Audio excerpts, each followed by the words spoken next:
am Jessica Hutchison with Pruitt Health Hospice. Our team of skilled nurses is part of the Pruitt Health family of providers throughout the Southeast. We offer a comprehensive menu of services and are committed to caring for you and your health. We can help you with the complex decisions you are facing now by providing a clear understanding of the short and long-term care processes, while offering a customized solution to your individual health care needs. At Pruitt Health Hospice, we will always provide quality care and will stay committed to caring for you and your family. Call on us anytime. Pruitt Health Hospice, serving all of Middle Georgia.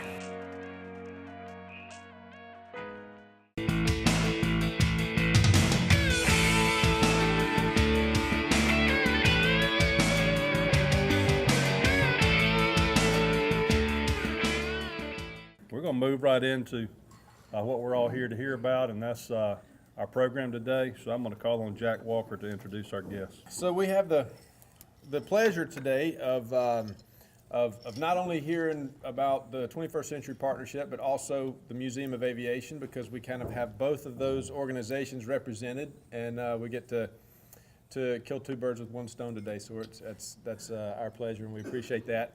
First, I want to introduce Gwen Davis, who is from Dublin, and Gwen is the Director of Development with the Museum of Aviation. And I don't know if any of you are my age, she's also Mark Davis's sister. So, okay. Yes. Yes, sir. Oh. Sorry. Yeah. Okay, and so with us today we have Chrissy Miner and Dan Rhodes. I'm going to give an introduction. Sorry we don't have programs today, y'all. That was really my fault.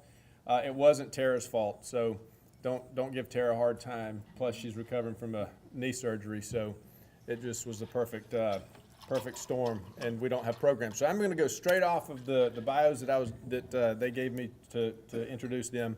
First is Chrissy Miner. Chrissy serves as the president and CEO of the Museum of Aviation Foundation in Warner Robins. She's responsible for the day-to-day foundation operations of the Museum of Aviation at Warner Robins Air Force Base, the second largest Air Force base in the nation. She also serves as the senior advisor to the 21st Century Partnership. She was formerly the chief operating officer from 2012 to 2015. Chrissy is also known as Major Miner, as she has over 20 years of service in the Air Force in both an active duty and reserve status. She continues to serve in the reserve program as a public affairs officer.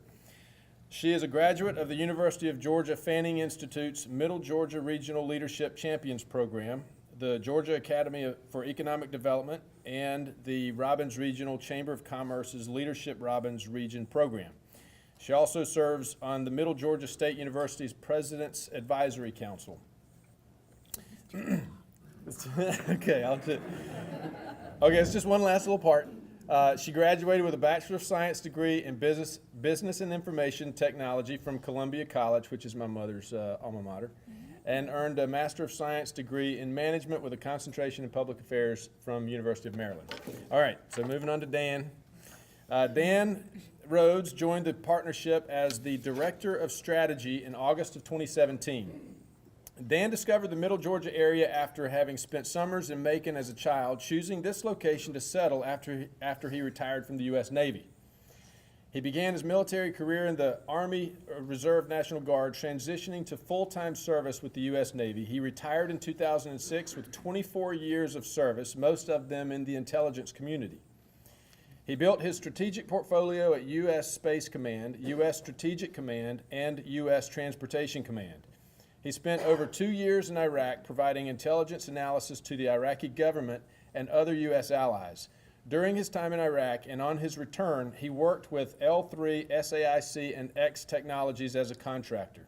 He then joined the Air Force Reserve Command as a civil service employee working with the 2005 BRAC. He participated in the founding of the Air Force Strategy Basing and Total Force programs. As the Director of Strategy, Dan is responsible for development and execution of strategies and action plans to enable achievement of the partnership's goals. And then I'm going to give a brief little bit right here of what the partnership is, even though they're going to really nail it better here, but just kind of so you get it twice. I think preachers need to do that like nail it several times so you know what their point was.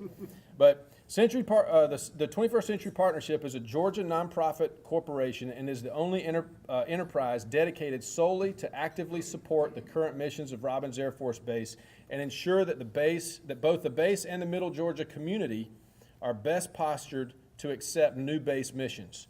The partnership accomplishes these goals principally by working closely with national, regional, and local leadership, along with community organizations to positively influence those primary factors that will likely be considered under a future base realignment and closure process, the BRAC process.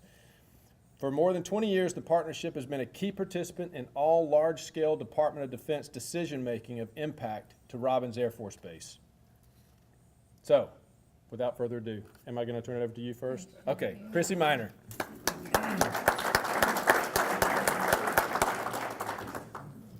So thank you so much for having us here today. And now I know that if I send Jack a bio, I'll make it like 2 sentences. Yeah. You're not supposed to read the whole thing, Jack. That was for the program. We are honored to be here today, and I want to say, greetings to Jack's dad, Bob, who's a longtime 21st Century Partnership supporter. And Bob, so good to see you, as are a lot of folks in this room, and our museum board member, Michael Maffett. Good to see you, sir. We're going to touch on a little bit of both, just as a good way to keep both in the back of your minds. I know we're about 45 minutes down the road, but again, both important missions and of great value to this community. Gwen actually commutes every day to the museum, and we are so grateful that she does, and we love her. So what is the partnership, and what is it? And since Jack explained it to you, I can't use my usual tagline as, no, I can't sell you a house, because we don't sell real estate. But the team is, we have 2 boards, a 501c3, a nonprofit, and we have a 501c6. So there's 2 boards aligned with that. We have a very strong advisory committee, which is senior level military members that have retired, and this is their community. They want to protect their community, so they provide inputs when we're tackling any given issue that they have expertise in.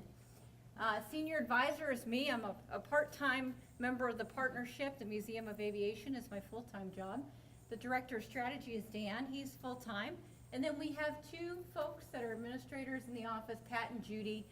They both retired from the base from long distinguished careers, and either of them want a full-time job, and they're very competent, so we just love that we can split their days and we have full-time coverage, and we carry the mission on.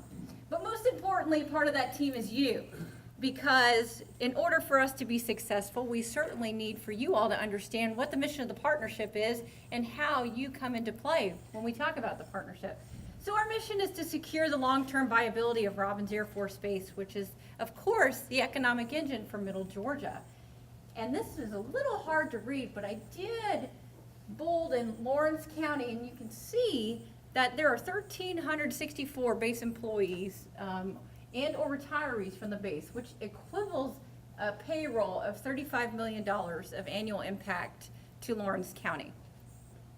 That is only Lawrence County. If you can see these slides, and we're happy to share them with you, the number really equates to $1.5 million every year, just in payroll and salaries.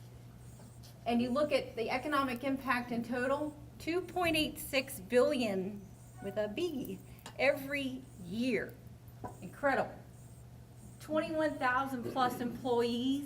Over 5,000 uniformed military members, 8,400 acres, and it is the largest industrial complex in the state of Georgia. So quite an important piece that Robins Air Force Base plays in Middle Georgia from an economic perspective. So it's very important when you talk of something that brings so much value to this area.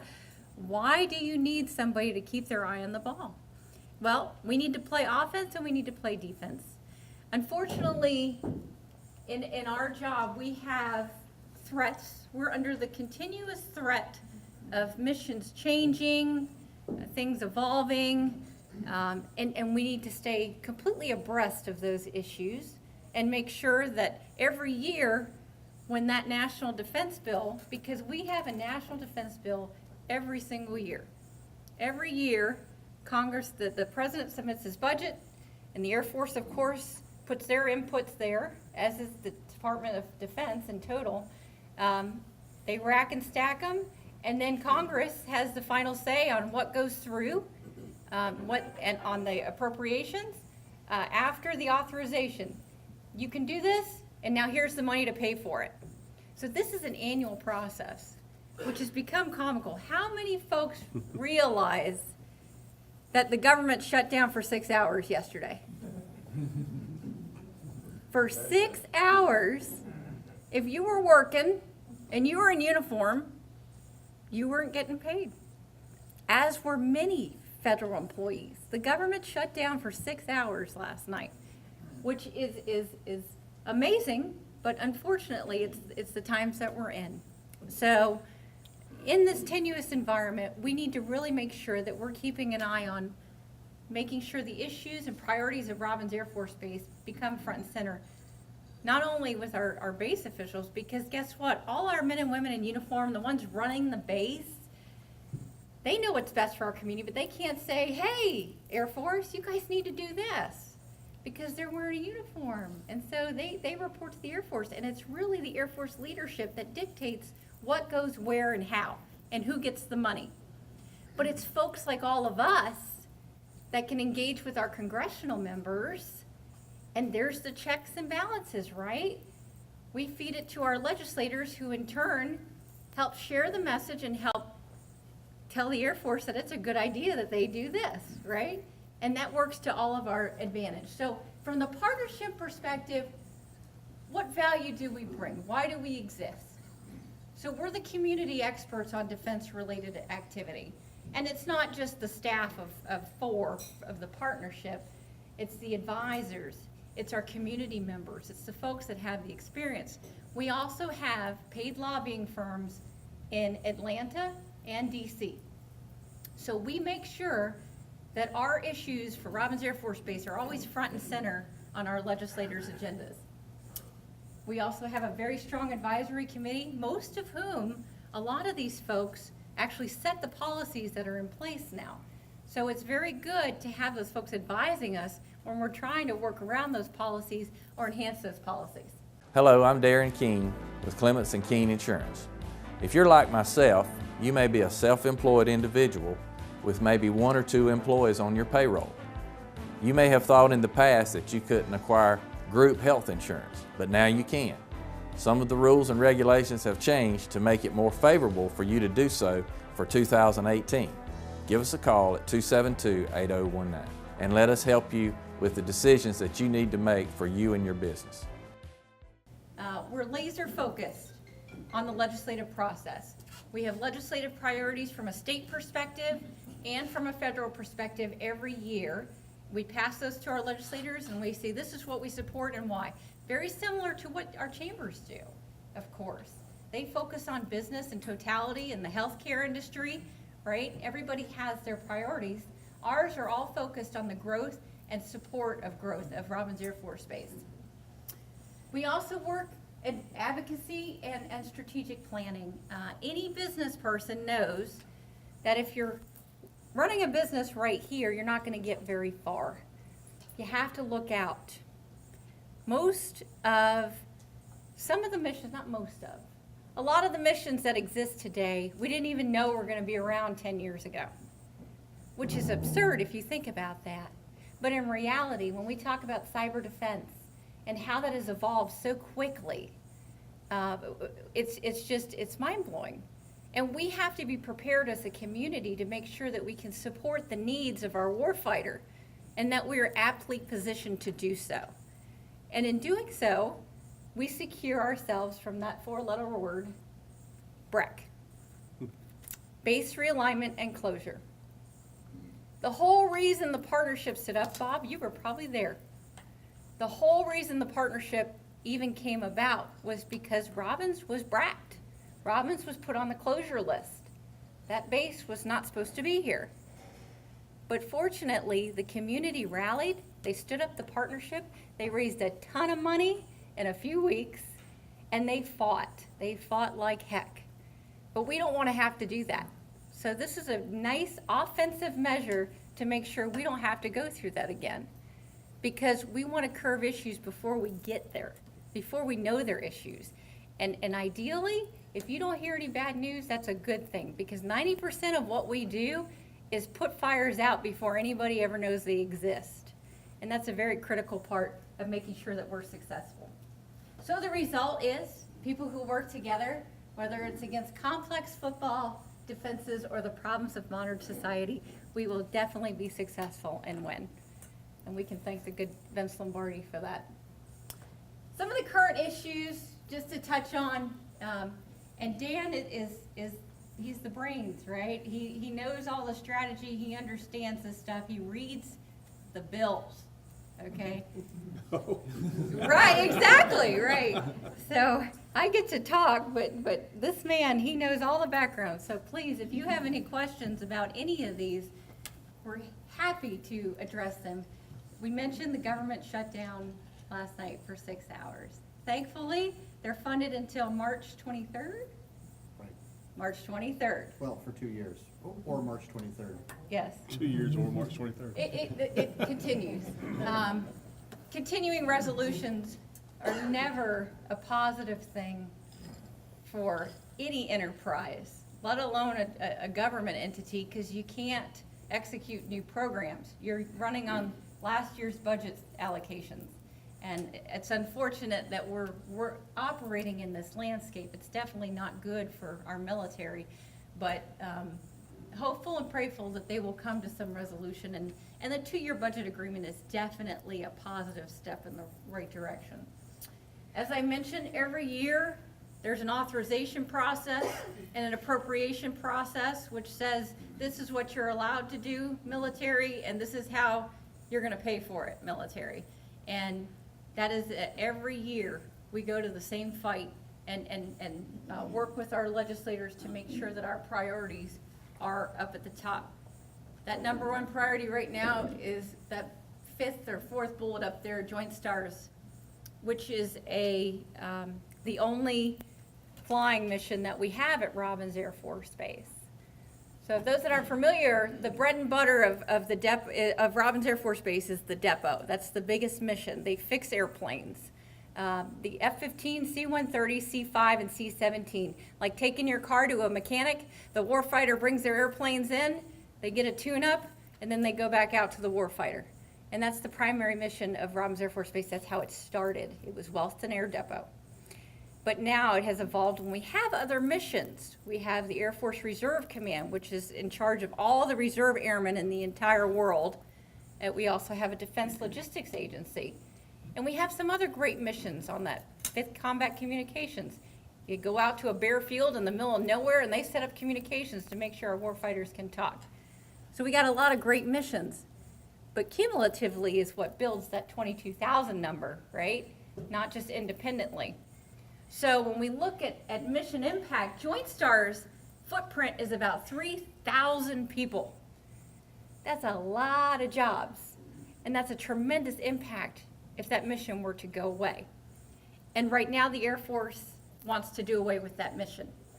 They believe that they have better ideas for the future of what would be what would serve in the similar capacity to what that airplane does. But what does that mean for us? One, it means 3,000 jobs, which obviously makes me pay attention. Number 2, when it comes to BRAC criteria, having a flying mission is a BRAC criteria.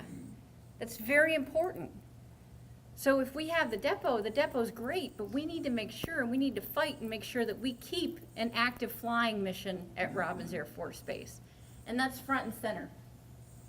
We also work public-private partnerships, which means how can we work together, the base and the community, to find cost savings for both and mutually beneficial partnerships. And that's an ongoing active process. And then one thing that Dan worked recently there was a Rural Prosperity Summit, and a lot of military bases are surrounded by rural areas. So it is of importance to bases, and we are just figuring out how we can plug in and help and what benefit is there that we can bring to our rural communities when it comes to our military bases and support thereof. Dan, you got anything to add? That covers it. All right. So how can you help? Of course, we say join the partnership. We don't really have a means to join, but be supportive, be involved if you can. That always helps. Spread the message of what we're doing and why we're doing it, of course. We're on Amazon Smile and Kroger Rewards, and if you do know folks that work on base, we are in the combined federal campaign, as is the Museum of Aviation. Georgia Military College is a 2-year associate's degree granting institution. We are an open admissions college. What that means is all you need to do is have a high school diploma or a GED to get accepted into GMC. We offer several associate's degree programs, including business administration, pre-nursing, psychology, criminal justice, as well as education. We offer classes during the morning, evening, and at night. We even offer some weekend classes. We offer online classes as well as in-seat classes, whatever is convenient for you and your schedule. We are located at 200 South Jefferson Street in Dublin, Georgia. If you want a great education with small class sizes, affordable tuition, we would love to see you here. Stop by to see us or give us a call. Start here, go anywhere. Georgia Military College, Dublin campus. Next year is our 35th year at the Museum of Aviation, which is very exciting. And importantly, we are the second largest Air Force museum in the nation. And we're not the second largest Air Force museum in the nation because the Air Force wrote us a big check and gave us some airplanes. It's because this community made it the second largest Air Force museum in the nation. The foundation built the buildings and gifted them to the Air Force. And every Air Force leader that steps foot in that museum goes, oh my God, I had no idea. Which is exactly the impression that you want to make. It is such a phenomenal facility. It's also the 4th most visited in the Department of Defense. Last year we had over 450,000 visitors, and we have over 500 annual events. So not a dull moment at the museum. And I broke my clicker. Here we go. From the museum perspective, we have 4 strategic priorities. We want to make sure we're around for the long run. Operational vitality, expansion of Southeastern awareness, helping our community with quality of life, and community engagement, and of course, increasing our STEM education footprint. For operational vitality, we look to build our reserves and secure our future, and also transition from a fundraiser, constant fundraising mode, to more of a development model and targeting those larger scale donors outside of Middle Georgia. We have depended on this community for 35 years, but really we need to be smart. As big as we are and as amazing as we are, we need to source funding outside of Middle Georgia for the museum. And we also develop long-term strategic partners. This past January, we had our marathon. It was the 22nd marathon, but this time we had a racing team from Paralyzed Veterans of America and part of their national racing team. And somehow somebody I know used to work for Paralyzed Veterans of America for 25 years, who happens to be sitting in this room, and that's Gwen. But thankfully she's with the museum. So guess what? She brought that amazing connection to us that we got to partner with the Paralyzed Veterans of America. You might have seen their commercial with Ben Affleck. And we had their national racing team here. And it was just so inspiring to see these gentlemen. They're paralyzed, of course. So for 26.2 miles, they're cycling with their hands. Can you imagine how exhausting that would be for hours to cycle with your hands? But it's very inspiring to see these folks in the adaptive sports because they're so determined and they know that they want to be competitive.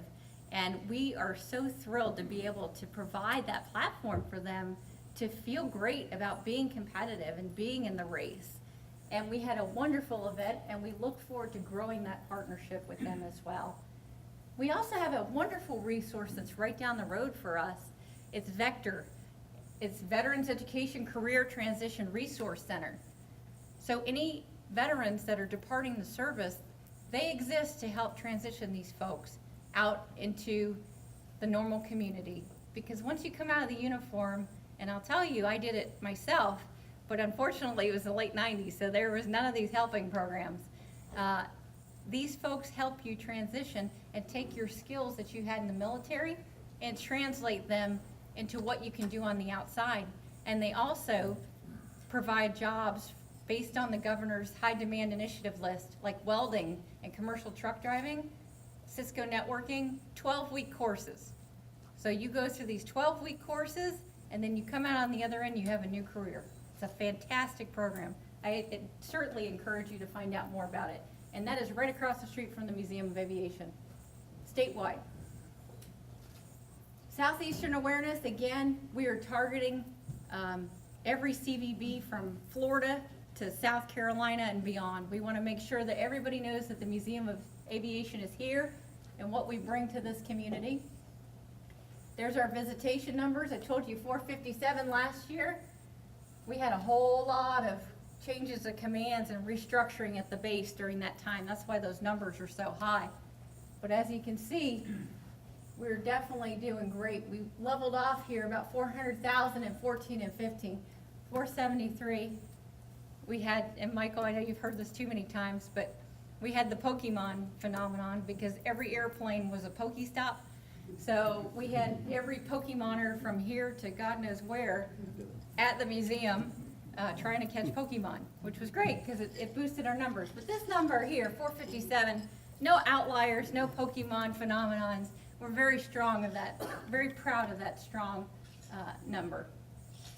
Another thing we're tremendously proud of is our education efforts. This is a 5-year total, 319,000. And you can see 103 out of 159 counties were served by the Museum of Aviation's Education Department and our National STEM Academy in the last 5 years. And if that's not impressive, take a look at this. We've also served 17 states and 6 countries, which means they came to us or we went to them, which is phenomenal. When you talk about science, technology, engineering, and math, and workforce development, and our jobs of the future, we're helping to make an impact. We also have numerous quality of life events. We have free concerts, food truck Fridays.